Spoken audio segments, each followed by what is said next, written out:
At Plant Strong, we are dedicated to help you live your best Plant Strong life.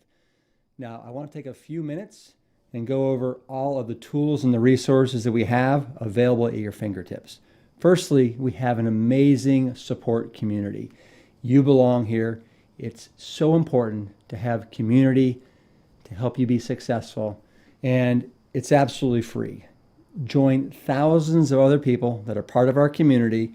You can share recipes, resources, and ideas, discuss the Plant Strong podcast that airs every Thursday and always is a blast. You can attend live Q&A sessions with myself, my father, and other Plant Strong guests, connect with like-minded people, and also have early access to all of our products. Join today. Go to community.plantstrong.com. Also, if meal planning is an absolute hassle, if it makes you want to take a nap, join our meal planner. It's one of our most powerful tools. You have access to hundreds of recipes, personalized meal recommendations, adaptive grocery lists that are self-generated based upon the meals you select. You can save your favorite menus, search by ingredient, quick cooking videos, and support from live meal planning experts. Go to mealplanner.plantstrong.com. Use the code PLANTSTRONG to save $20 off an annual membership. Also, we have our Rescue 10X online coaching platform. Our next group starts Tuesday, September 21st.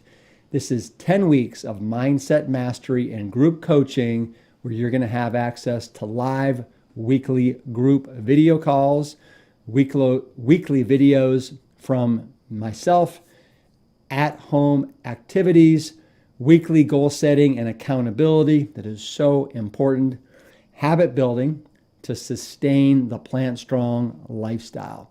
You can register today and you can save $20 off the retail price of $199. The special link is in the chat. The Plant Strong podcast airs every Thursday. Have so many dynamic, wonderful scientists, doctors, athletes, individuals. You definitely want to tune in and be inspired and motivated. If you want to join one of our in-person retreats, we've been doing them now for almost 10 years. Our next one is in Sedona, Arizona from October 12th to the 16th. We only have a wait list right now, but join it. You never know what will happen. Our next immersion program in 2022 will be in Black Mountain, North Carolina, and that'll be from March 1st to the 6th. Visit plantstrong.com for all those details. I have 4 books that I've written over the years. The Engine 2 Diet that came out in 2009. Plant Strong that overcomes all the objections that came out in 2013. The Engine 2 7-Day Rescue Diet. It is amazing what you can do in just 7 days to set sail on your plant-based journey. And then the Engine 2 Cookbook that I did with my sister Jane with a lot of wonderful recipes. There's videos and movies that are out there to help you on your journey. Forks Over Knives, if you haven't seen it, this is a classic, came out in 2011. You have the Engine 2 Kitchen Rescue that I paired up with the creator of Forks Over Knives to do this one. And then also in 2019, we had the release of The Game Changers. It's available on Netflix. Total winner of a documentary. And then you've got all the ones that are out there, What the Health, Cowspiracy, and a slew of others that are fabulous. If you're looking for some of my father's books, Prevent and Reverse Heart Disease, you also have the Prevent and Reverse Heart Disease Cookbook by my sister Jane and my mother Ann. And then, of course, an amazing resource is Jane's YouTube channel, Jane Esselstyn, where she always has my mother Ann as her favorite guest, and they're always whipping up something fantastic. If you haven't tried any of the new Plant Strong products, we just launched them and they are fabulous. We have cereals, the new Rips Big Bowl cereals. We have Dayton Raisin, we have Banana Walnut, and we have Berry Almond. All fantastic ways to start the day. If you're looking for guilt-free granolas that totally are going to crush your cravings, look no further. You've got the tahini chocolate chip cookie, you've got the classic oatmeal, you've got our all-American apple pie, and our crispy mixed berry crumble. All of these are no added sugar, no added oils, and 100% plant-based. We just launched our new and improved pizza crust. It's 12 inches, it's 100% whole grain, organic, and it's a pizza crust kit pack. So you get 5 crusts in a pack along with 5 sauce packs, and you add the sauce pack and then you customize with your favorite vegetables. It's a total fan favorite. We just launched some broths and some chilies and stews. The chilies and the stews, these are ready to eat meals. You just have to heat them up. You can tear off the perforated top, and then you can put them in the stove top, or you can put them in a bowl and microwave them. We have a white bean chili, we have a firehouse chili, a Indian lentil stew, and a carrot chickpea stew. All of these are 100% plant-based, no added sugar, no added oil, and lightly salted. Lastly, we have our 4 new broths. These were inspired by the Engine 2 low-sodium veggie stock that people just adored.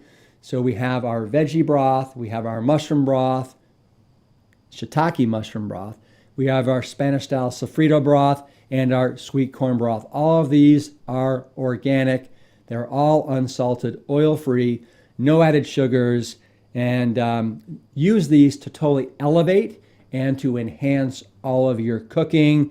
If you're looking for inspiration, just scan the QR code on the back of the package, and it will inspire you with some spectacular recipes that you can make using each of these broths. And lastly, we have our naked popcorn, no added salt, no added oils. You dress it up just the way you like. So for all of this and much, much more, simply go to plantstrong.com. For all of this, I want you to know that we want to be here for you every step of the way. Thanks so much.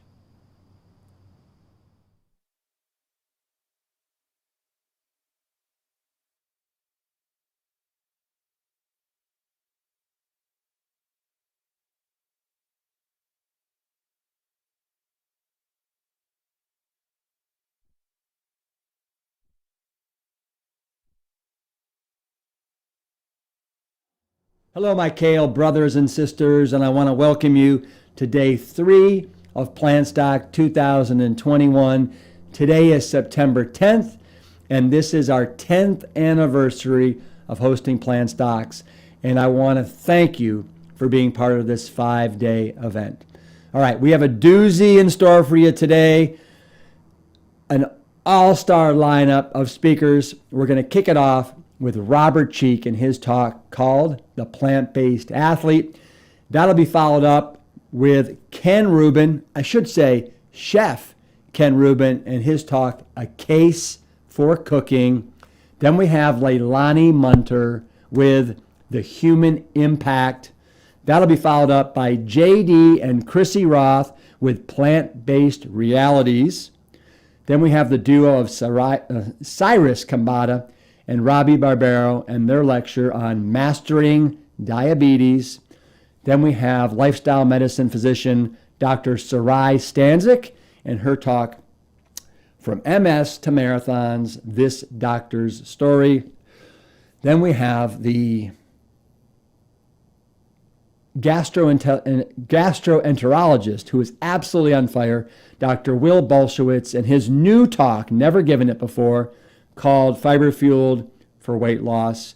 Then Jane, Ann, and myself will be making dinner for you all, and then we're going to close out the evening with a live Q&A session with Dr. Michael Greger. So get those questions ready and throw them into the chat room. All right, let's kick it off right now with Robert Cheeke.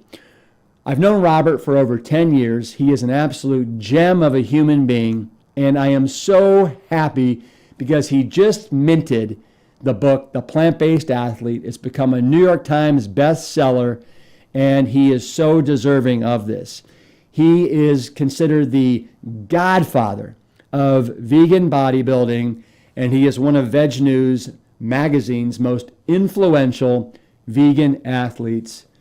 Again, it's my pleasure to bring to the stage at Plant Stock 2021, Robert Cheeke.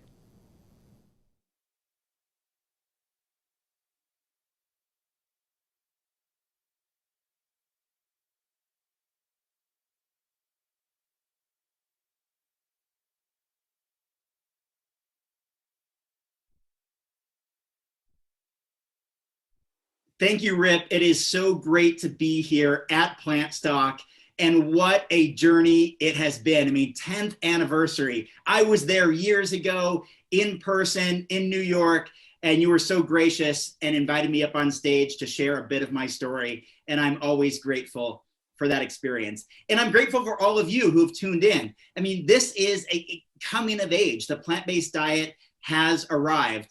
And we've seen it in all corners of the plant-based lifestyle, including my brand new book, The Plant-Based Athlete, which became a New York Times bestseller, a #1 international bestseller, a Publishers Weekly bestseller. It's now being translated into other languages. This has been a dream for an entire lifetime for me, but now that the plant-based diet has truly arrived for the mainstream public, it made all of this possible. And of course, I want to thank Dr. Caldwell B. Esselstyn Jr. and Rip Esselstyn for endorsing that book. I am so grateful for your support. And for all of you, we are ready to dive right in to becoming a plant-based athlete. So what does that mean? And what if you don't identify as an athlete right now? Well, I'm here to tell you that if you are active, if you go on walks, if you take your dog out, if you climb stairs at home, if you garden, if you ride a bike, if you go to the gym just every once in a while, or swim, or do something that gets your body physically moving, you can and should identify as an athlete. Because you are. If you're getting your heart rate up, if you are burning calories, if you are strengthening your lung capacity, and building bone density and improving your endurance and your strength, then you are, by definition, an athlete. So I think it's also not just a plant-based diet that has come into its own here in 2021, but the idea that anybody can be a plant-based athlete is also on the rise. So let's talk about that. What does it mean to be a plant-based athlete?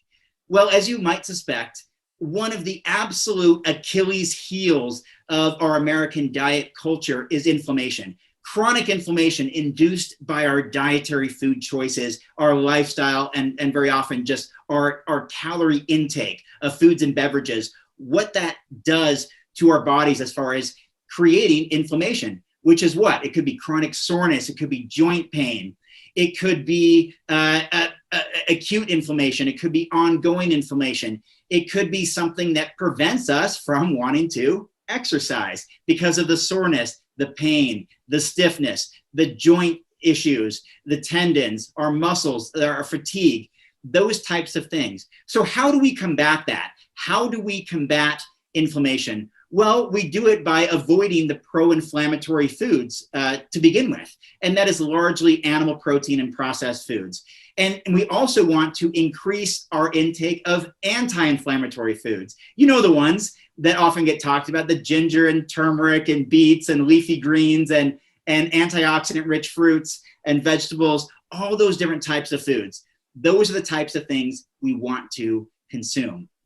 But it's not just inflammation. We want to have our best source of energy, right? We want to go to our body's preferred energy source, which is complex carbohydrate fuel, fruits and vegetables and legumes and grains. This is what our bodies, our muscles, our brains want to run on. So we want to have a nice, strong, plant-strong intake of complex carbohydrates. Well, what foods should those be, especially for an active person or an athletic-minded person?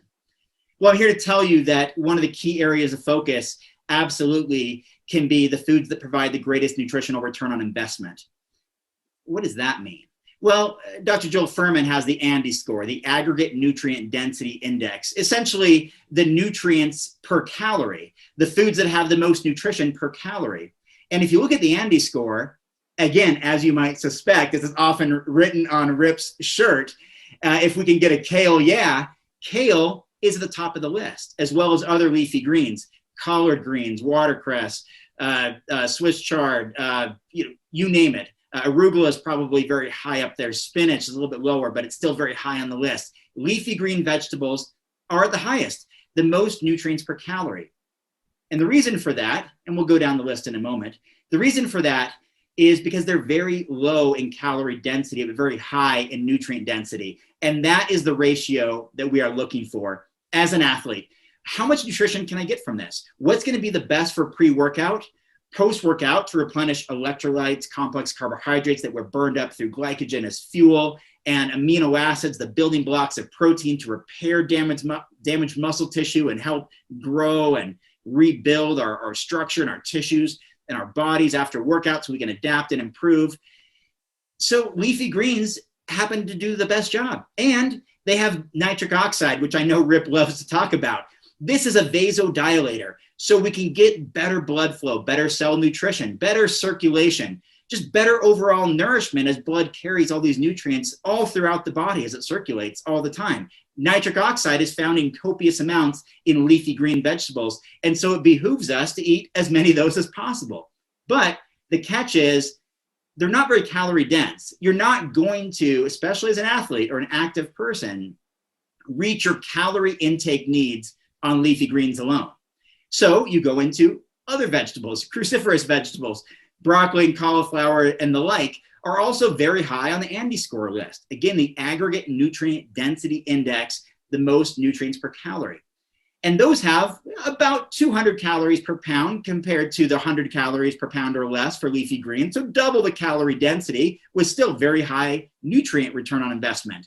And then you get into fruits, which have about 300 calories per pound and are packed full of micronutrients, vitamins, minerals, very importantly, antioxidants, particularly from those dark pigment fruits, the blueberries, the blackberries, the cranberries, the raspberries. These are nutrition powerhouses, and they have 3 times the calorie density of those leafy greens, yet still very, very high on the ANDI score.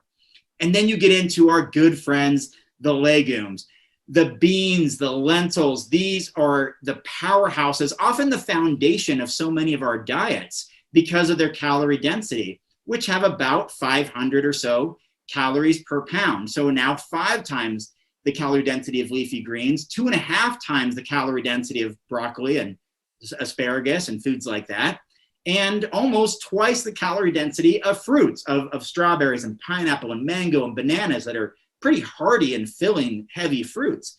And so if we can make these legumes, which are also pretty high on the ANDI score as far as the nutrition they provide, and also on a side note, the most affordable foods. I've written a detailed paper on that lentils are the most affordable food that we can consume as far as price per unit and the number of calories and the nutritional yield that they provide. And so these are the foundation. And then you can put in some grains. You can put in different grains and pseudo grains and rice and quinoa and all of that. Again, about 500 calories per pound, equal in calorie density to our friends, the legumes. And also, again, pretty high, not as high, but pretty high on that ANDI score list. Certainly higher than all animal protein and animal-based foods as far as the nutrients they provide per calorie. So those are strong foundational foods. A couple of foods to be very, very aware of.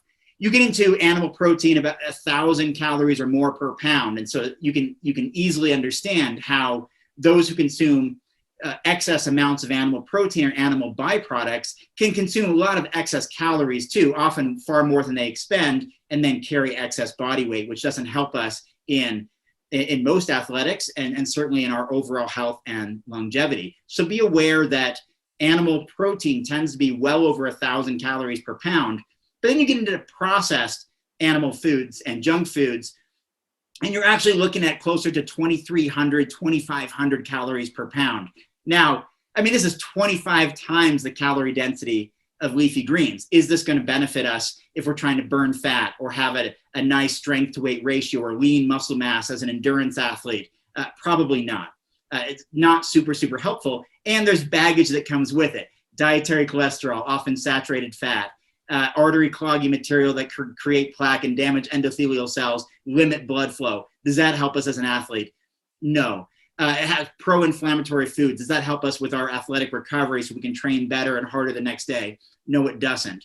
And so you can see how a mixture of legumes and grains and fruits and vegetables, leafy greens, are going to be obviously a prime candidate and preferred choice for our nourishment. But there's one category of food here in the plant-based kingdom that I've left out. Anybody guess? Have you not heard me say nuts and seeds? I've listed all of these calorie densities all the way up to junk food at 2,500 calories per pound, roughly around that figure. But nuts and seeds and nut butters and seed butters can be as high as 2,800 calories per pound. So even on a plant-based diet, we can consume massive amounts of calories if we're so inclined, which can still lead to excess body weight or a very, very high fat intake. And maybe these are not conducive with our fitness goals as well, which largely fall under burning fat efficiently and having a good lean body for any type of particular exercise, from climbing up hills and hiking to riding a bike to even just casual exercise like walking our dog and going upstairs and having that aerobic capacity and putting less stress on our joints by having a little bit of a leaner body weight that's more in line with a good positive body mass index that is healthy and will scale to longevity. So we want to be aware of the calorie density of nuts and seeds as athletes as well, to make sure we are not consuming too many of them and consuming all these excess calories that we're not aware of that could be slowing us down. But there are also some amazing benefits to nuts and seeds. Walnuts, for example, have omega-3 essential fatty acids. Hemp seeds have omega-3 and omega-6. They're alkaline forming. They're green and chlorophyll rich and protein rich. Flax seeds, especially ground flax meal, is another specific excellent source of omega-3 essential fatty acids. Chia seeds are an excellent food. Go down the list. Brazil nuts are a great source of selenium. And there are these benefits, but we want to make sure these are kind of used as condiments, not as the main course of a meal. And there's one last category I want to mention here because it's fundamentally important. And I'm sure many people are talking about it here at Plant Stock, but even as athletes, we should be aware of it, that the most calorie dense food that we can consume, period, is pure fat. Oils, butter, lard, you name it, 4,000 calories per pound pure fat. That is why junk foods are 2,300 or 2,500 calories per pound, because oil is added in all of those foods. That's why when you go out and eat at restaurants, you're eating far more calories than you probably suspect, because restaurants add oil, sugar, and salt to all their meals to make it tasty so you come back for more. So being aware of calorie and nutrient density are fundamentally important when you are creating your meal plans as a plant-based athlete. So now that we've got a bit of an understanding of nutrient density through the Andy score and calorie density from that scale I listed, from leafy greens all the way to oil, from 100 to 4,000 calories per pound, it's time to put it all together. See, some of the foundational foods you want to have are foods like oats and sweet potatoes and yams and potatoes and beans and rice and lentils, and these foods that will make the foundation of a meal. So look at breakfast, for example. A great athletic breakfast might be oatmeal with walnuts and blueberries. Why? Well, oats are going to have about that 500 calories per pound, so long-lasting, slow-releasing fuel. So it gives you energy for the long haul, especially for a bike ride or a swim or a run that's coming up. And then you have the antioxidant-rich blueberries that give you a quick burst of energy. They're easy to digest. They digest a lot quicker and provide a quicker return on energy. So again, great before exercise. And then you have the omega-3 essential fatty acids and the calorie density of the walnuts, which make the meal just a little bit heavier, especially if it's a pre-workout or a meal to start the day. So that is a great example for an athlete breakfast. Of course, you could use potatoes, sweet potatoes, fruit, Rip's Big Bowl, cereal, lots of examples. But that's just one that I really like to focus for myself. And think about lunch for an athlete. Something like a burrito bowl is essentially as good as it gets. Think about this. You have brown rice, pinto beans, black beans, avocado, lettuce, tomato, salsa, maybe some peppers, maybe mushrooms, maybe olives, maybe tofu, whatever you want. And that's the beauty of it. You can mix and match. You have complex carbohydrates. You have amino acids, the building blocks of protein. You have antioxidants. You have nitric oxide. You have this carbohydrate fuel. You have calorie density. You have nutrient density. You have all of these things because you have the leafy greens. You have the legumes. You have the grains. You have the vegetables. This is, and then some superfoods, if you will, foods like mushrooms that could be in there. This is an amazing meal. And then something like a dinner can be, for me at least, a lot of international cuisine. I've already mentioned burritos and it could be tacos. I love Thai dishes and noodle dishes. I love plant-based sushi. I mean, seaweed and rice and avocado and cucumber and carrots and sweet potatoes, tofu, tempeh. It goes on and on. So international cuisine, which is, in my experience, is traveling to 30 countries or so. It's largely a rice and vegetable dish or a vegetable curry dish, perhaps a noodle dish. Again, all of these are complex carbohydrate, plant-based foods that are fantastic for athletes. So that is another thing to absolutely consider. And we want to, in addition to understanding the foods, we have to understand there's an exercise component to being a plant-based athlete. So the more consistent you can be with the exercise that gives you the most enjoyment, the better off you're going to be. For example, people might ask me, Robert, what's the best form of exercise? You know, is it running? Is it swimming? Is it weightlifting? Is it rebounding on a trampoline? Is it using the Stairmaster? What is the best form of exercise? And my answer is, the best form of exercise is the type of exercise that you're going to do, that you will do. Because if someone prescribes you to go use the rowing machine, but you don't have one at your gym, you don't have one at home, it's not something you enjoy, it's challenging for you, it's hard on your back or your joints or whatever, you're not going to do it. And then you might throw exercise completely out the window because this one thing that you were told to do, you weren't going to do.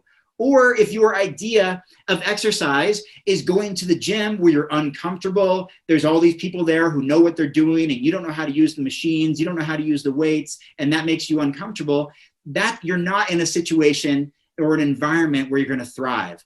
And that's not the best place for you. But if you feel alive when you're on the bike and out in nature, or like me when you're hiking just for hours out in the wilderness, climbing mountains in Colorado or Arizona or California or Oregon, places I've lived, that is something I want to do every day, all the time. And it's a tremendous form of exercise because I'm going to do it.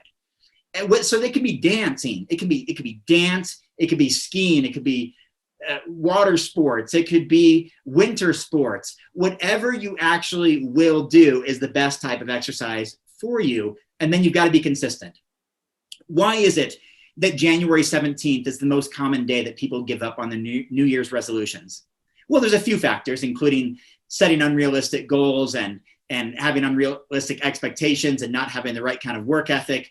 But often it's that what we're trying to do takes time. It takes patience. It takes adaptation in order to see results. You don't, just like we don't gain 40 or 50 pounds overnight, it happens over months and over years of very particular habits of consuming excess calories and a limited activity in our general lifestyle, a little more sedentary, less active.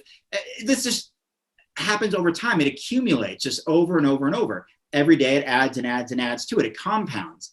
That's the same with burning fat or losing weight, which is the number one New Year's resolution. You're not going to do it in a week or 2 weeks or a month. Even if you have all the willpower, all the enthusiasm, all the drive in the world, it takes time. So what people do is they set these expectations, this is my year, this is my time, I'm going to lose weight, I'm going to burn fat, I'm going to feel my best, I'm going to take action and make it happen. They go to the gym, they go, full speed ahead, and they get sore, and they have inflammation, and then they don't go back the next day because they're too fatigued, or they get injured, or they're overwhelmed, or they didn't actually fit into their lifestyle. They're a busy parent, they're a teacher, they're in school, they have a job that's very demanding, or it just hasn't fit into their routine. And so even with this ambition, it just doesn't get prioritized and doesn't happen. And therefore they say, you know what? I'm out of here. It's been 2.5 weeks. I didn't achieve my goal. I'm out of here. Let's give it another go in 11.5 months. Let's try it next year. And I'm here to say, you don't wait till January 1st. You don't wait for the new year. You don't even wait for the first of the month, or you don't wait till Monday. You start now. You start today. Because why would you delay taking action on something that you claim to care about? It's something that could change your life forever. Being active and getting more blood flow and better circulation and burning that body fat and creating greater bone density and setting yourself up for greater longevity. This should be something that we do prioritize, and we have to be consistent with it. So as I wrap up today, I want to give you a few tangible take-home homework assignments, so to speak. I'll be the first one, and I'm sure Dr. Caldwell B. Esselstyn Jr. will be the second one, to tell you that you don't need to count calories, and you shouldn't count calories. And that adds a lot of extra stress to lifestyle that as long as we consume a diverse amount of plant-based whole foods, we should be fine. But if you have particular athletic goals, building muscle, burning fat, improving endurance, reducing inflammation, whatever it is incredibly helpful to know what you're doing right now. 99% of people, including perhaps many of you, don't really know what they're eating. Most people do not know what they're eating day in and day out. They say, oh, I eat pretty healthy. I eat mostly whole foods and all this. They have no idea what their calorie intake is like, which foods are being omitted, which foods are being overconsumed, what their hydration is, their water intake throughout the day, what other beverages might be consumed, and levels of alcohol or levels of added sugars and this, that, or the other beverage, what their, very importantly, their calorie intake versus expenditure is, which is going to have a direct impact on maintaining body weight, losing body weight, or gaining body weight. 99% of people just don't know. Even those of us in the plant-based world or in the health industry, in the health business, those who are experts, best-selling authors, doctors, dietitians, we really don't know unless we put it to the test. So one of my homework assignments is, one of the best things you can do to get to know you is to document what you eat for a few days. I'm not saying do this every day for the rest of your life. I'm perhaps not even saying do it for a whole month or a whole week, but maybe 3 or 4 days. And you may realize that, wow, I've been on a plant-based diet for all these years, yet I didn't have a single leafy green vegetable today. It just didn't make it in. I had processed vegan pizza or plant-based lasagna, and it was fantastic. And I had this this other food with oil added to it, and I had this soup, and I had this this burrito with all the salsa and guacamole and all this stuff, and there's some really good stuff in there. But I didn't have any leafy green vegetables at all. Or I didn't realize this after recording for 4 days, that I only eat 2 different types of fruits. Of the thousands and thousands and thousands that are available, I'm eating the same 2 all the time. Wouldn't it be nice if I changed up the diversity a little bit and got a little bit more nutrition, different vitamins, minerals, antioxidants from different foods? Or that I've been, I live perhaps in the desert or in a very hot climate in a southern state or near the equator or somewhere around the world that's pretty warm, and I don't actually drink very much liquid at all. And what could that be doing for my overall health? Or I didn't realize that, because now I'm documenting things, I didn't realize that I burn about 2,000 calories per day, but I'm consuming 3,000 calories per day when it's actually added. And that explains why I'm having trouble losing weight. Even though I'm eating pretty healthy foods, the volume is so high in comparison to what I expend, and I didn't realize that. That's fundamental. And that's the Harris-Benedict calculator, the Harris-Benedict equation. What it does is it factors in your gender, age, height, weight, and very importantly, your activity level, and will tell you approximately how many calories you expend per day.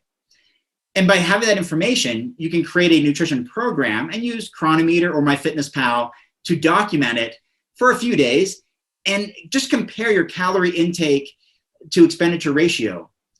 And the reason why that's important is just, I'll give you a couple examples as I leave you today and have you carry on with the rest of Plant Stock and enjoy the amazing presentations that are to come during this entire experience.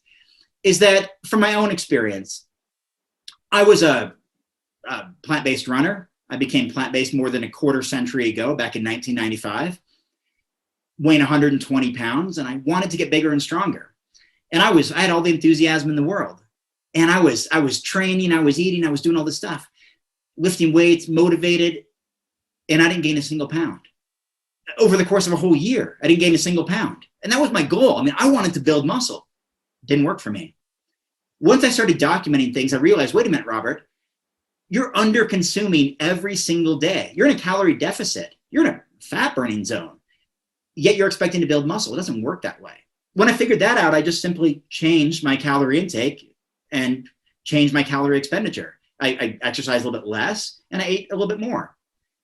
And I gained 19 pounds over the next 12 weeks, 28 pounds over 10 months.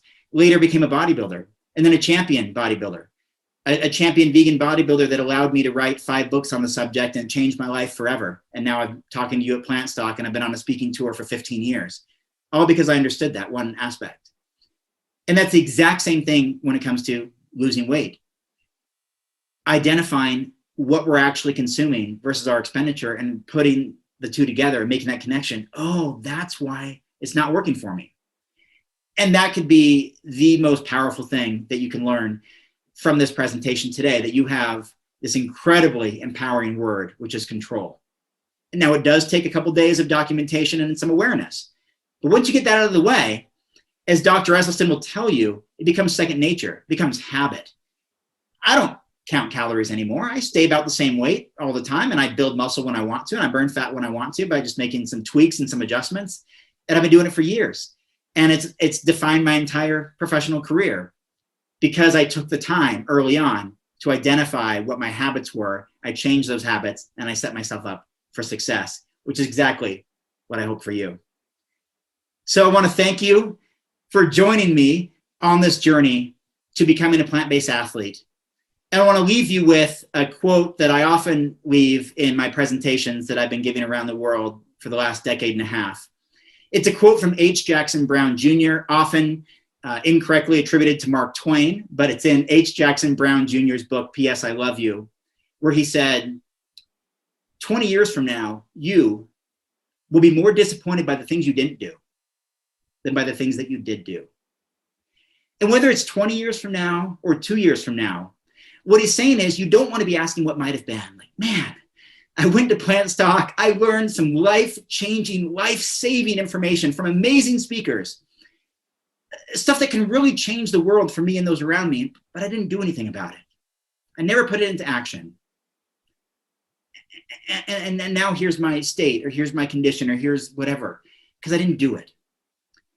So that's my message for you today, is that at the end of the day, a year from now, 5 years from now, 20 years from now, we'll often be asking what might have been, and we'll be more disappointed by the actions we didn't take, the dreams we didn't pursue, the changes in life we didn't make.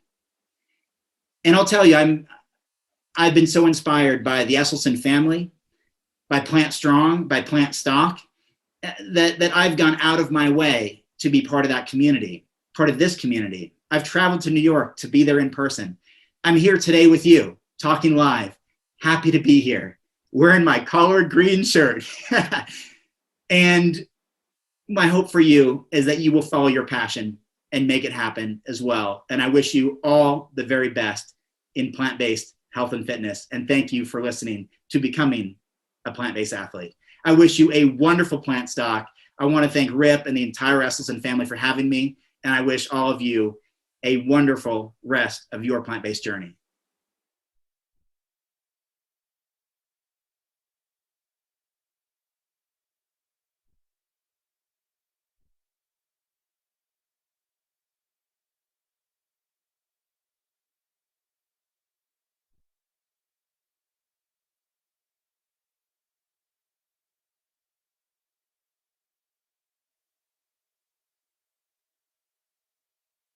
All right, Robert, that was tremendous. And you just emote so much energy and passion, and you are a gem of a human being. And that collard green shirt, yes, it looks spectacular on you. And what's that line in Caddyshack that Ted, I can't remember his last name, but he says it. He goes, "Yeah, it looks good on you." But it does look good on you. And I would agree with Robert wholeheartedly. The best form of fitness that you can engage in is the one that you're going to do. So find what it is and dive in and do it consistently. All right, up next, we have Chef Ken Rubin. He is a chef educator. He is a food anthropologist. He develops courses for the online cooking school called Ruby. He is also a culinary consultant for us at Plant Strong because, as you know, we're trying to figure out how to create the most healthy and tasty foods without using copious amounts of salt, sugar, and fat, and instead using the perfect amount of herbs and spices. And he is helping us absolutely nail it. Here he is, Ken Rubin, A Case for Cooking.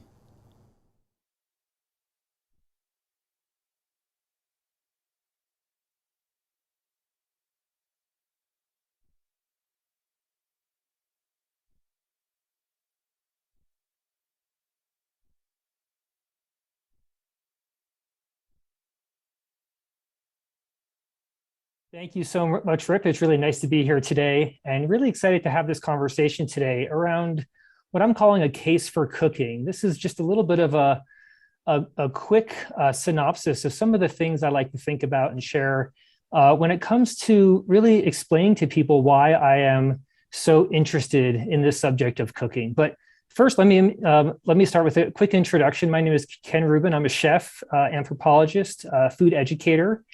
And cooking has been something for me that has really defined my life. I think it's actually made me more human in learning how to cook and teaching people how to cook. And today I'm going to really focus on, again, these key points around cooking and some of the things that are outside of the technical terminology and the how to cook and these sorts of things, and really getting into more of the human dimension about food and cooking. So I'm going to go ahead and start just a few slides so we can get into a little bit of some visuals here and share my screen here. And, one of the things I always like to start with is just a little bit of my kind of personal history. So when it comes to my background, I came from a house that really loved cooking. I grew up in a household that was always around food. A Jewish household, food was family, food was meaning, food was the meal that we had to celebrate. It's when we got together. So I was really fortunate growing up to have grandparents who had a family farm just about an hour from where I grew up. My parents were both healthcare professionals. So the conversation around food and health and the environment and how it made you feel was something that was very present in my life as a child. And it led me down a path to really want to cook, to really think about cooking as a way to be a part of my family, as a way to be human. So by the time I was 10, I was collecting cookbooks and not comic books. And I had been the recipient of the family chef knife, and I was already using that chef knife. I think I had gathered enough kind of curiosity around cooking to give my parents enough comfort so that when I approached them to cater my own bar mitzvah when I was 13, they met it with not shock and horror, but something that was very, very open and generous. And just that experience itself was incredibly valuable. It was very, very valuable for me as a kid to kind of feel that transformation, that responsibility, kind of what bar mitzvah should actually be about. But fast forward, I worked in kitchens all through high school, all through college. In college, I actually studied social anthropology, which leads me to a lot of these things about what it is to be human, what cooking means. And my work in anthropology was all focused on food. It was all about how people learn to cook, what it means to them, how it creates identity.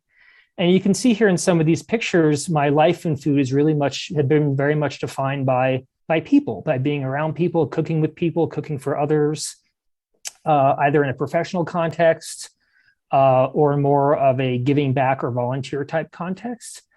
And my background is as an anthropologist, but also professional chef. And before joining Ruby and Switch, I was involved with brick and mortar cooking schools and really helping professional chefs learn to cook. In the last 9 years with Ruby and Switch, moving more into a space where I'm looking at the very, very big picture of food, looking at people all around the world who are learning to cook for various reasons.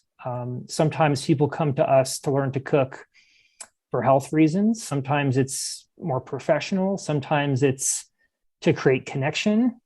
Sometimes it's really because they have a care for the environment or a care for animals. Or some people want to learn to cook because they love eating. And that's also really fine. This is a picture of my son, Ben. He's a preteen now and probably be horrified that I'm showing this picture of him when he was about 6 after a broccoli harvest that he did. And he wasn't going to let anyone touch his broccoli that he had planted and harvested himself. Now he's a lot more generous, and he actually did share his broccoli that evening with us, but he was refusing to give it up at that moment, which I thought was very cute. But this notion of being a maker, not a taker, is something that I really want to begin to explore. It's about the process of cooking and the importance of cooking, and why I like to shift the conversation towards cooking and away from just eating. And I always like to focus on this because to me, cooking is the active part. It's the practice. It's the part where you get to express yourself. It's a part where you can share. Eating is a very passive thing. Eating comes pretty easily to us, right? If food comes in front of us, we're going to eat it. It's a pretty simple thing. Cooking, on the other hand, takes some coaxing. It takes a little bit of a mindset where you want to be in this mode of production, this creation mode, this space where you're inspired, you're creative, you're doing something for others. And for me, the shift in mindset when we're talking about food, away from just what you eat and why you eat those foods, and towards a notion where the cooking part, the activity part, the practice part becomes really, really important. And that's because it's more than just the technical part of cooking, the application of heat to food, which I'll talk about a little bit because that's obviously very important. But to me, the thing about cooking in particular and why cooking makes us human is it gives us that ability to have the interaction with others, to create those spaces for sharing, for having a connection with others, for making their face light up when you present something to them, or cooking as a social activity that you can do together as a family. My kids both have been around food their whole lives. One of my kids really, really likes to cook. The other one, not so much. He's more the eater versus the person who's cooking. But for me, the important piece was around instilling to them that food was not just about what appeared on your plate. It's really about how it got there, who participated, and ultimately what it means to you. And this is why I am incredibly excited in many ways about the plant-based movement in the last 5 or 10 years, because it's the connections, it's the people, it's the things that make us more than just, people consuming food that gives the plant-based movement so much meaning. It's about the values that we hold. It's about the reason why we're doing things.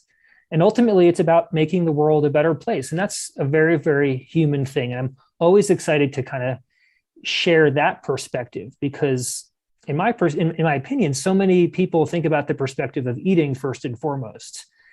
And again, eating is one of those things that doesn't take a lot of practice. It comes pretty naturally to most of us, but cooking takes a little bit of work. And we're gonna dig into that just a little bit. So what I do as a professional chef and educator, and the work I do with Ruby and with Switch, really is designed to break a lot of the molds that exist around there in the space around food, which tend to be very recipe focused. We have top 10 recipes, and this is the best recipe for this or the top recipe for that. And I like to break people free of that idea. I mean, I use recipes. I love recipes. There's nothing wrong with recipes, but recipes are really not, they don't create the underpinnings of cooking. That really comes with cooking technique.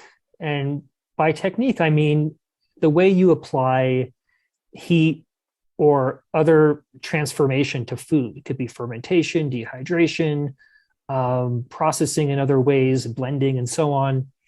But the reason why I like to talk about technique and not recipes is technique is really the way you make a recipe successful. So just imagine yourself, you're opening up a cookbook or you're reading a blog or you're on Instagram and you see a recipe and wow, it looks beautiful, right? It looks so good. It's got colors, it's got textures, and you want to make it. You want to know how to make that recipe. So it resembles that beautiful picture that you saw because it got you excited, it got you hungry. Maybe someone in your house said, wow, that looks great. Can we have that for dinner tonight?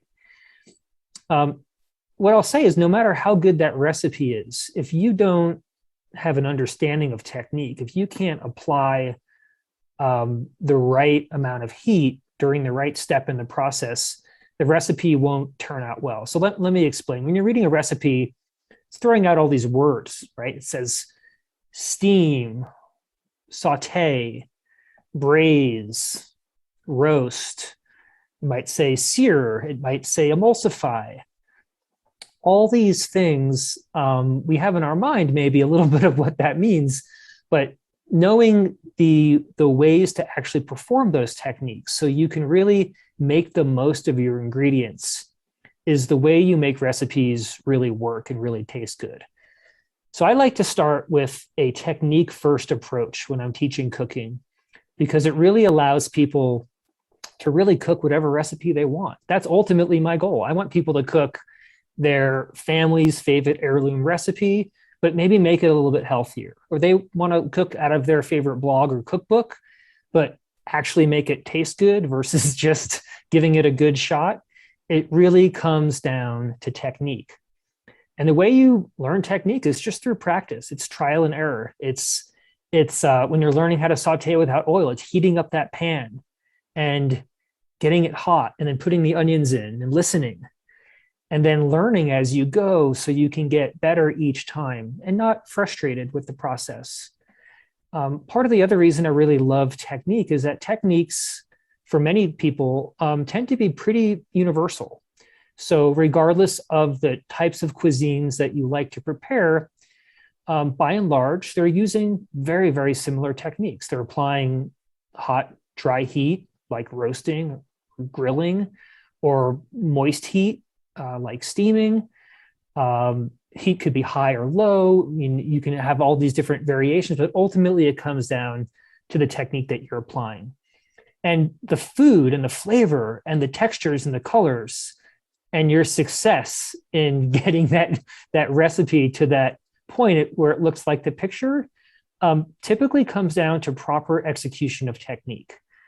It's also how you learn to modify and adapt recipes. So if you see a recipe that you love, but it has an ingredient that you don't like, well, by understanding technique, you can easily modify or adapt that recipe so you have a chance of making something that you want to eat, not just something that popped up on your social media stream or that was in the cookbook that you happen to have.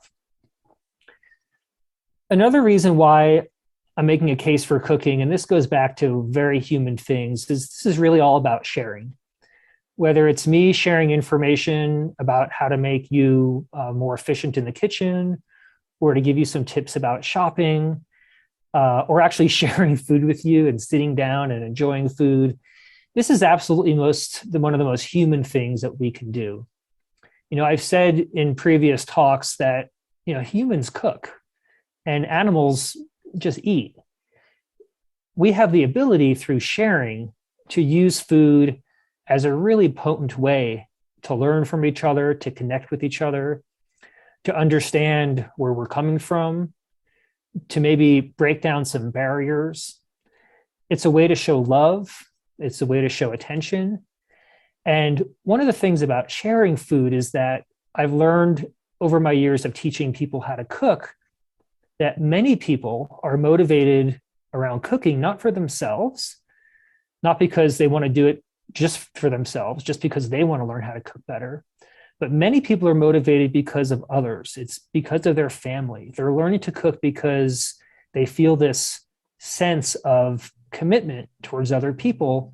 And cooking is this amazing way to show affection, gratification, attention, love towards other people. So when I talk about sharing, it really, for me, brings the whole act of cooking very, very full circle.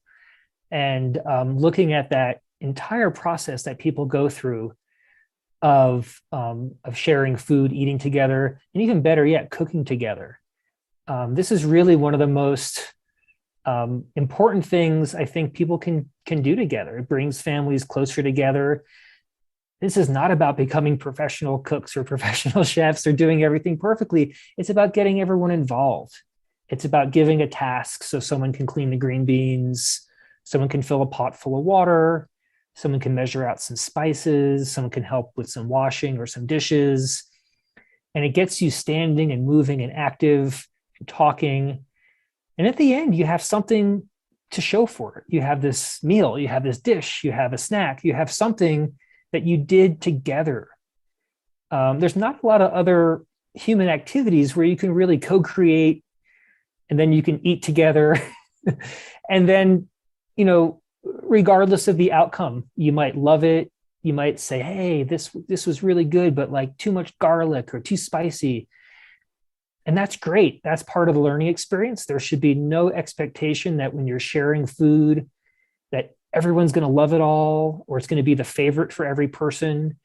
But what you could expect is open dialogue. Wow, this is really good, but it's really spicy. I would make this next time, but let's take out the chili peppers. Or this is really good, but gosh, the garlic is really overpowering. Or man, I would double the garlic in that because I feel like it needs a real punch of garlic. And you don't get that if you're just eating, and you don't get that if you're cooking alone or eating alone.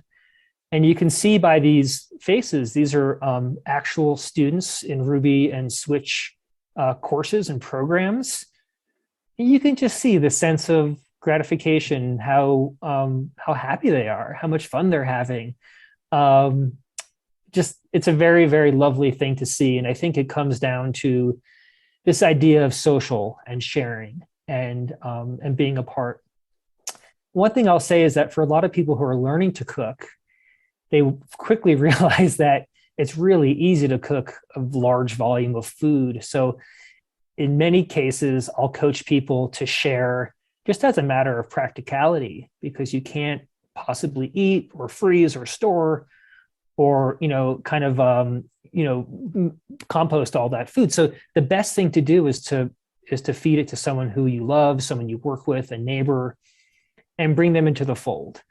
And it's a really, really wonderful thing. It's a very human exchange, like I said, and it's something where the memory of that person who is the recipient of that food is very, very vivid and it really connects them to you in a different way than if you were like, hey, let's go on a walk together, let's do some other thing. The act of eating together, historically, socially, has been very, very significant. And my last key point is that cooking is mostly really fun. I understand that for some people, it feels like a chore. I felt that way at times. I felt at times when it's later in the day and I don't have a jump start on it, I've got to start cooking and you're a little stressed and you're moving quick and you're just trying to get it done and people are hungry and everything else. So I get that. But my point here is, there's nothing keeping us from making the process of cooking a really fun, engaging activity. I always tell people, like, don't take it too seriously. I know food is a serious thing for some people who have health concerns or people who have certain value systems, and that's great. But the act of cooking itself shouldn't be serious, shouldn't be stressful. It shouldn't be loaded down with weight or baggage. It should be something where you're experimenting, you're trying new things, you're tasting new things, you're having new experiences, and sharing those experiences with others. So for me, when I talk about cooking, people say, well, you like cooking because you're a chef and you're a professional. And I say, yeah, that's true. I get a lot of good feelings from when I cook. It's reinforcing for myself. It's positive feedback loop for myself. But most of my pleasure in cooking doesn't come from the act of cooking. It comes from everything surrounding the cooking. It's the opportunity to meet new people, to learn new things, to eat new foods, try new flavors, new textures, and in some cases to be okay making some mistakes.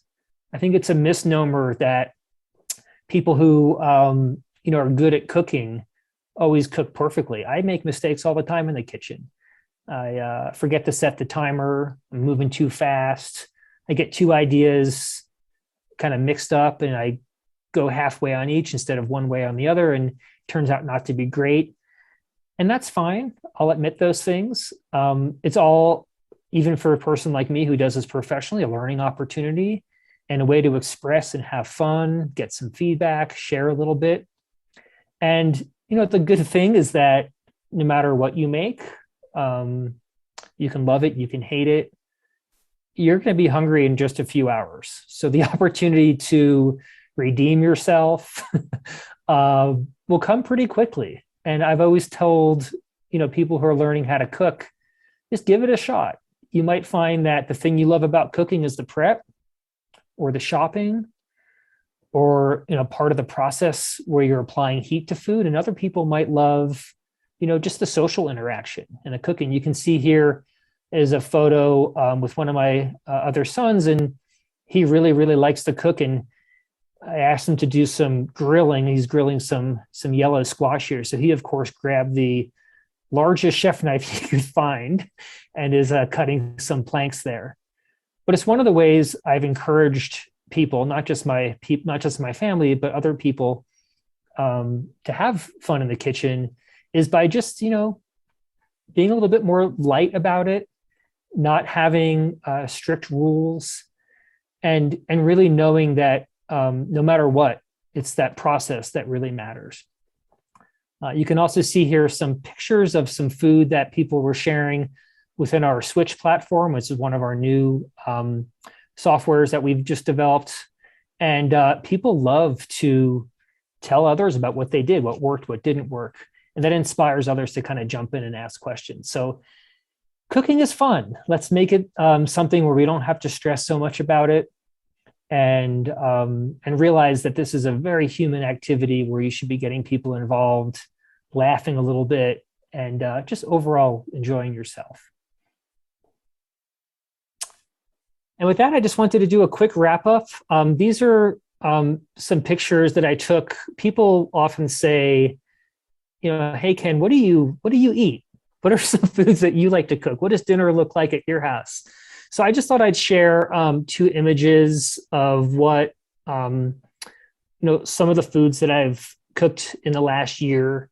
On the left is a Ethiopian meal. I did not make the injera, I'll admit. I purchased the injera from our local Ethiopian market. I've tried to make injera, but my long ferment has never worked out as well as the ones I can purchase. But, experimenting with flavors from Eritrea, from Ethiopia, has been really fun. It's something I was doing a lot during the pandemic. Makes amazing backdrop for plant-based food. And that there's just an example of a lunch that I like to make with just a whole assortment of different vegetable-based dishes. And then this middle dish here was just kind of a fun thing. My kids one day were like, what if we just roasted carrots? It's like, okay, let's just roast carrots. So we got some beautiful farmers markets carrots and we just roasted them, just very, very simply. And served it over some whole grains with some greens and a little bit of carrot puree, and made a really lovely, very filling dinner. And one of those things that just kind of started with an idea. Let's just roast some carrots. So I just wanted to show those images just as an example of what we like to do. And with that, I'll sign off and say goodbye. And thank you all very, very much. It's been a really amazing 10 years for the Esselstyn family and for Plant Stock. I just wanted to thank the family again for all their contributions. I mean, as a family, they've been amazing, really setting the stage for getting people involved and making this plant-based movement something we can all get behind. So thank you again.